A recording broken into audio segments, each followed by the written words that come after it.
Rent पे रहते हैं, किराए से सिलेंडर ले आएंगे, यहीं बना के खाएंगे। हमने कुछ नहीं करने, तुम धरो धरने पे धरने, हमने फिर भी कुछ नहीं करने, क्योंकि ये एसी में बैठे हैं और छात्र धूप में। जैसे कि चक्कर में फंसा के स्टूडेंटों का भविष्य बर्बाद कर रहे हैं। तो पुस्तक लेकर यहीं बैठेंगे, लेकिन अपना विरोध अनवरत जारी रखेंगे। बदलेंगे नहीं, नोटिफिकेशन लेके नहीं जाएंगे, यहाँ से जाना ही। 5 लाख लड़कों का एग्जाम नहीं करा सकते तो उनको छोड़ देना चाहिए अपना पद, दूसरे को मौका दीजिए जो उनसे आपसे अधिक। यूपी लोक सेवा आयोग दफ्तर के बाहर सोमवार की सुबह से छात्रों का जमावड़ा लगा हुआ है। प्रतियोगी छात्रों को यहाँ पर धरना प्रदर्शन देते हुए 24 घंटे से ज्यादा का वक्त बीत चुका है।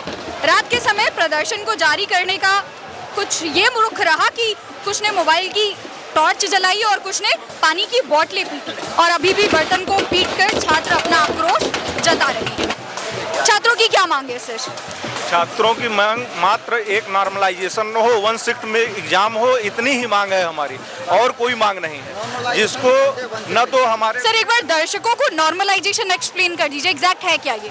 नॉर्मलाइजेशन ये है कि मैम जैसे एग्जाम अगर 2 शिफ्टों में मान लीजिए हुआ, तो अगर कोई एक शिफ्ट में एग्जाम का पैटर्न थोड़ा तेज रहा या मान लीजिए कि तगड़ा रहा और दूसरे में सरल एग्जामिनेशन हुआ, तो सरल वाले को जो है तेज जो हार्ड एग्जाम हुआ है उसके बदले सरल वाले को दोनों को मिनिमाइज करके एक मिनिमम अंक बड़ा अंक देकर उसको जो है मध्यम में लाया जाता है, जो कि एक सामान्य प्रतियोगी के लिए बहुत ही हानिकारक है और साथ ही साथ जो है ये प्रतिस्पर्धा का उचित मानक नहीं है, जिससे आम जो अभ्यर्थी है उसका बेहद ही नुकसान है। ठीक है, आयोग ने अगर अपना फैसला नहीं बदला तो हमारा अगला रुख क्या होगा? आयोग को बदलना ही पड़ेगा, उसके अलावा कोई जब तक हम बदलेंगे नहीं, नोटिफिकेशन लेके नहीं जाएंगे, यहाँ से जाना ही नहीं। कल की सुबह बीती, रात बीती, आज फिर से सुबह से दोपहर हो गई। चाहे हमें महीने भर रुकना पड़े, हम रुकेंगे जब तक एग्जाम नहीं, ये डेट नहीं चेंज करेंगे तब तक हम लोग को रुकना है। 1 डे 1 शिफ्ट सिलेंडर उठा लाएंगे, रेंट पे रहते हैं, किराए से सिलेंडर ले आएंगे, यहीं बना के खाएंगे। लेकिन कुछ लोग कहते हैं जब धरना प्रदर्शन होता है तो इसमें पढ़ने वाले छात्र कम और धरना देने वाले छात्र ज्यादा आ जाते हैं। पढ़ने वाले यही रात में हम लोग पढ़ने वाले ही लोग हैं, निरंतर पढ़ रहे हैं। रामचरितमानस में एक चौपाई है, सचिव वैद गुरु तीन जो प्रिय बोल ही भयास, राज धर्म अरु तीन ही हो ही बेगही नाश। यहाँ का जो सचिव है वह माननीय मुख्यमंत्री जी के प्रति बेहद ही असंवेदनशील हो चुका है, वह अनुचित बोल रहा है और उसे तथ्यों का तनिक भी पता नहीं, जिसके कारण भविष्य में भावी सरकार पर भी संकट आ सकता है, जो माननीय मुख्यमंत्री जी और शीर्ष नेतृत्व को यह नहीं बता रहा। सचिव ने ऐसा क्या बोला कि आप ये कह रहे हैं उन्हें तथ्यों का बिल्कुल ज्ञान नहीं है? जो नीति और नियंता है, अगर इन्होंने उचित अनुचित नीतियों का जो निर्माण कर रहे हैं, तो सर्वप्रथम माननीय सर्वोच्च न्यायालय या न्यायालयों का भी यह कथन है कि बीच में जब विज्ञप्ति निकाल दी जाए किसी भी चीज की, तो बीच में विज्ञप्ति के किसी भी विज्ञप्ति में बीच में संशोधन नहीं कर सकते। आप बीच में किसी भी विज्ञप्ति में किसी भी प्रकार से आप नॉर्मल कुछ न तो चेंज कर सकते हैं, न एग्जाम पैटर्न चेंज कर सकते हैं। तो आप बीच में एकदम जब आप परीक्षा सन्निकट आ गया है, उस परिस्थिति में आप नॉर्मलाइजेशन जैसा गलत निर्णय ला रहे हैं। 2-2, 3-3 शिफ्ट में आप एग्जाम कराने की बात कर रहे हैं, जो बेहद ही अनुचित है और भावी सरकार के लिए भी जो हमारी शीर्ष नेतृत्व बैठी हुई है वो मदान्ध हो चुकी है अपने मद में, जो चीलम पीकर या जो भी नाना प्रकार के लोग कहते हैं। अगर ऐसा भी है तो अगर हो चुकी है तो बहुत अनुचित है, और उसके लिए भविष्य में जिस राजा को जो है जो प्रजा जिसकी जो राजा की प्रजा दुखारी हो, वह राजा नर्क में भी जाने योग्य नहीं होता है। ऐसा जो है कथन शास्त्रों में कहा गया है। तो हम तो यही मानते हैं कि सचिव भी नर्क में जाने योग्य नहीं है, और हम शेष नेतृत्व के विषय में अभी कुछ भी नहीं कह सकते। राजा को जब तक जो है सचिव बताएंगे नहीं, तब तक राजा के विषय में कुछ कहना अनुचित है। प्रदर्शन ऐसे ही जारी रहा, छात्रों में आक्रोश रहा, तो कहीं न कहीं हमारी पढ़ाई तो प्रभावित होगी। बिल्कुल प्रभावित होगी, लेकिन हम जो है सिर्फ पुस्तक लेकर यहीं बैठेंगे, लेकिन अपना विरोध अनवरत जारी रखेंगे। हाँ जी, नाम बता दीजिए अपना। शशांक। मैम, ये परिवर्तन एक आयोग की दिशा में एक नई एंट्री है नॉर्मलाइजेशन की, और ऐसा ह्यूमैनिटीज़ के सब्जेक्ट में ऐसा कभी भी नहीं हो सकता कि कोई सरल और कठिन को डिफाइन किया जा सके। तो ऐसे में ये नया फार्मूला बिल्कुल अनुचित है, और हम लोग तब तक डटे रहेंगे जब तक ये बदलाव वापस नहीं लिया जाता है, क्योंकि हम लोग कितना भी पढ़ें, एक ऐसा सिस्टम ये ला रहे हैं जिससे हम ये कंफर्ट जोन में नहीं आ सकते कि हम प्रीलिम्स का आंसर मिलान करने के बाद अगले दिन मेंस की तैयारी करें। ये नई व्यवस्था है, हम बिल्कुल इससे वाकिफ़ नहीं है कि हमारे नंबरों में कितना वेरिएशन आ सकता है। तो इस व्यवस्था में बदलाव करना ही पड़ेगा। हम लोग तब तक अडिग रहेंगे जब तक हमारी मांगे नहीं मानी जाएगी। नाम बता दीजिए सर अपना। हाँ होता है, हम लोग वही विरोध में बैठे हैं कि ना कि 1 डे 1 शिफ्ट एग्जाम हो जल्द से जल्द। कल से हम लोग बैठे हैं धरने पे 11 बजे से, और आज भी हम लोग अनवरत बैठे हैं। रात को कंटिन्यू भी यहीं हम लोग थे, कोई सुनवाई नहीं हो रही है। सुनने में आया था डीएम और पुलिस कमिश्नर आए थे। हाँ आए थे, रात को आए थे, कह रहे थे कि हम कमेटी बनाएंगे, जांच करेंगे, फिर बताएंगे। हम कौन से बात ही नहीं करना है, वो कौन होते हैं? आप किससे बात करना चाहते हम अध्यक्ष जी से बात करना चाहते हैं कि आए तुरंत 1 डे 1 शिफ्ट में एग्जाम कराएं। हम उनसे बात करेंगे, हमारी मांगे पूरी हो, फिर आंदोलन समाप्त हो जाएगा। मांगे पूरी नहीं हुई, आयोग का फैसला अगर बदला नहीं गया तो हमारा अगला कदम क्या होगा? नहीं, आंदोलन चलता रहेगा। और हाँ जी, क्या कह रहे हैं? हम जारी रखेंगे आंदोलन जब तक उनका फैसला नहीं बदल जाता। तो इससे हमारी पढ़ाई भी तो प्रभावित होगी। जब हम एग्जाम ही नहीं दे पाएंगे तो पढ़ाई का क्या मतलब है? हो रहे तो पढ़ाई क्या प्रभावित? हमें पहले तो एग्जाम देंगे तभी तो पढ़ेंगे। उसका कोई मतलब नहीं है जब हम एग्जाम ही नहीं दे पाएंगे तो।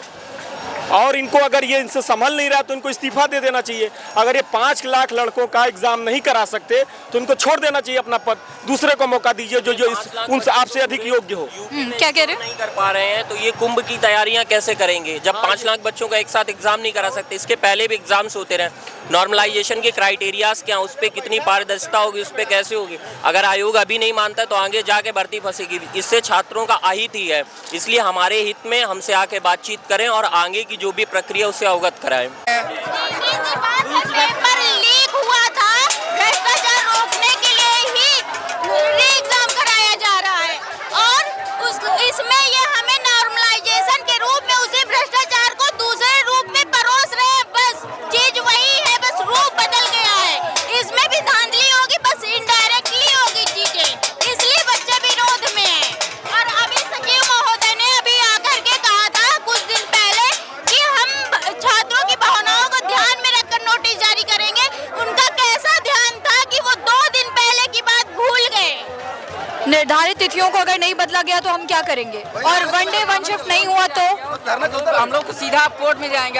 अगर नहीं बदला गया डेट तो हम लोग कोर्ट में जाएंगे। हम लोगों को सिर्फ एक ही डिमांड है, 1 शिफ्ट 1 डे, और नॉर्मलाइजेशन हमको नहीं चाहिए। हम लोगों का सिर्फ एक डिमांड है, 1 शिफ्ट 1 डे में एग्जाम होना चाहिए बस, और ये आयोग को मानना पड़ेगा। आयोग की सोच है शुरू से विज्ञापन जारी करने से पहले से लेके धरना करवाता है और नियुक्ति पत्र देने तक धरना, धरने पर धरना, धरने पर धरना, नियुक्ति पत्र तक में 10 धरने हो जाते हैं।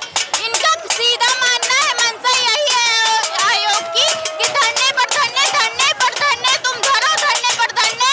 फिर भी एसी में बैठा सरकारी अफसर बोल रहा है हमने कुछ नहीं करने, तुम धरो धरने पे धरने, हमने फिर भी कुछ नहीं करने, क्योंकि ये एसी में बैठे हैं और छात्र धूप में है।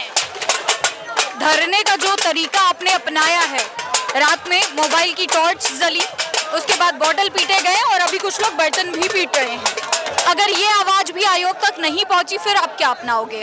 कैसे नहीं जाएगी? सबकी आवाज आती, सरकार की आवाज अगर जनता तक पहुंच सकती है तो जनता को भी अपनी आवाज सरकार तक और आयोग तक पहुंचाने का हर तरीका पता है। पहुंचेगी कि नहीं आवाज आप लोगों के माध्यम से तो पहुंचेगी ही ना, इसीलिए तो आप लोग यहाँ पे आए हैं आवाज ही पहुंचाने के लिए ना। हम लोग आवाज पहुंचाएंगे, चाहे जैसे पहुंचाएंगे। हाँ जी, क्या कह रहे हैं? आवाज पहुंच चुकी है, आवाज तो पहुंच चुकी है लेकिन सुना नहीं जा रहा है। सुना भी जाएगा। सुप्रीम कोर्ट का लीगल वर्डिक्ट है, 4 दिन पहले सुप्रीम कोर्ट ने बोल दिया है अगर नोटिफिकेशन में जो होता है उसमें कोई परिवर्तन नहीं किया जा सकता है, वो लीगल है। ये उसके खिलाफ जा रहे हैं। ये हमारी लोगों की मांग है, जो पूर्ववत स्थिति बनी हुई थी एग्जाम उसी में होना चाहिए, उसमें कोई परिवर्तन नहीं होगा। यहाँ पे एक छात्र खड़े हैं जिन्होंने अपने पोस्टर पे लिखा है पढ़ाई के डर से कबो भागल ना हुई, नॉर्मलाइजेशन करवा हम संतोष पागल ना हुई। तो आइए पहले एक बार उनसे बात करते हैं। एक मिनट थोड़ा सा जगह दीजिएगा। हाँ, नाम बता दिए अपना। नाम सौरभ मैम। हम लोग आए हैं 1 डे 1 शिफ्ट के लिए। इनको बीच मतलब विज्ञापन के बीच में नियम बदलने की जरूरत नहीं है। सुप्रीम कोर्ट ने कहा भी है कि बीच में नियम नहीं बदले जाते हैं, तो इनको नोटिस निकालना चाहिए कि एक शिफ्ट में एक ही दिन में करा के सब एकदम सही सलामत से हो, ताकि पारदर्शिता हो। ये नॉर्मलाइजेशन के चक्कर में फंसा के स्टूडेंटों का भविष्य बर्बाद कर रहे हैं, ऐसा नहीं करना चाहिए। ये आयोग को करना चाहिए, सरकार जैसे पहले से होता आ रहा है। पहले स्केलिंग के प्रॉब्लम से हम लोग जूझ चुके हैं। यूपी पीसीएस ने वो हटा दिया नॉर्मलाइजेशन वाला, बिहार पीसीएस ने हटा दिया है, तो यूपी पीसीएस क्यों ला रहा है? क्यों प्रदर्शन नहीं ला रहे हैं ये? हाँ, क्या कह रहे हैं? जब तक नहीं जाएंगे, जब तक हमारी मांगे आयोग मान नहीं लेगा। इनको नोटिस देना ही होगा, वनडे वन शिफ्ट एग्जाम में इनको नोटिस निकालना ही होगा, चाहे आज करे या कल। नहीं, हम लोग यहाँ से नहीं जाएंगे। तो इस तरीके से आपने देखा कि छात्रों का गुस्सा है समय के साथ उबलता ही जा रहा है। इसमें ठहराव कब आएगा, आयोग के फैसले में बदलाव कब आएगा, और छात्रों का आयोग के फैसले में बदलाव न होने के बाद रुख क्या रहेगा, ये सब कुछ सवाल बना ही हुआ है। आज के लिए बस इतना ही। फिर से मिलेंगे एक नई वीडियो में किसी नए मुद्दे और चर्चा के साथ या कुछ इसी तरह की घटना के साथ। तब तक के लिए नमस्कार।